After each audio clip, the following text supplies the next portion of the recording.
കഴിഞ്ഞ ദിവസങ്ങളിലായി പെയ്ത കനത്ത മഴയിൽ തൃശൂർ പുല്ലഴിക്കോൾ പാടത്തെ 600 ഏക്കറോളം നെൽകൃഷി വെള്ളത്തിലായി. 15-20 ദിവസം പ്രായമായ ഞാറ്റടിയിലെ നെൽച്ചെടികളാണ് ചീഞ്ഞു നശിച്ചത്. ഭീമമായ തുക കടക്കെണിയിലായിരിക്കുകയാണ് കർഷകർ. 1 ഏക്കറിന് 20,000 രൂപ മുടക്കിയാണ് ഇക്കുറി കർഷകർ ഞാറ് നട്ടിട്ടുള്ളത്. കഴിഞ്ഞ സീസണിൽ കൃഷിനാശം സംഭവിച്ചതിന്റെ ഭാഗമായി 1 രൂപ പോലും കർഷകർക്ക് ഇതുവരെ ലഭിച്ചിട്ടില്ല. കഴിഞ്ഞ ദിവസങ്ങളിലായി പെയ്ത കനത്ത മഴയിൽ തൃശൂർ പുല്ലഴിക്കോൾ പാടത്തെ 600 ഏക്കറോളം നെൽകൃഷി വെള്ളത്തിലായി.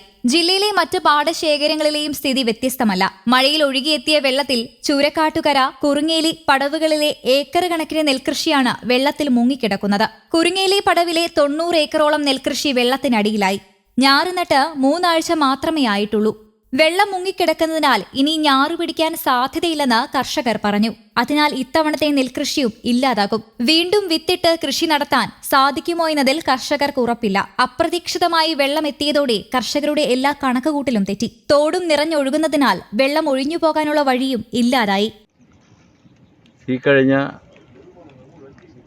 2 ദിവസം മുമ്പ് പെയ്ത തോരാത്ത മഴയിൽ നമ്മുടെ പുല്ലഴിക്കോൾ പടവിലെ ഏകദേശം ഒരു 600 ഏക്കറോളം നെൽകൃഷി, നാട് കഴിഞ്ഞ കൃഷി വെള്ളത്തിൻ്റെ അടിയിൽപ്പെട്ട് ഇപ്പോൾ 4-5 ദിവസമായി വെള്ളത്തിൻ്റെ അടിയിൽ നിന്ന് ചീഞ്ഞു പോവാണ്. 20 ദിവസം 15 ദിവസം ഇടയ്ക്കുള്ള ഞാറുകളാണിത് ചീഞ്ഞു പോയിട്ടുള്ളത്. ഭീമമായ സംഖ്യ കർഷകർക്ക് കടക്കണിയിലായിരിക്കുന്ന ഈ സമയത്ത് ഏകദേശം 1 ഏക്കറയ്ക്ക് 20,000 രൂപ ചെലവ് ചെയ്തിട്ടാണ് ഈ പ്രാവശ്യം കൃഷി ഇറക്കിയിട്ടുള്ളത്. അപ്പോൾ ഇങ്ങനെയുള്ള നഷ്ടം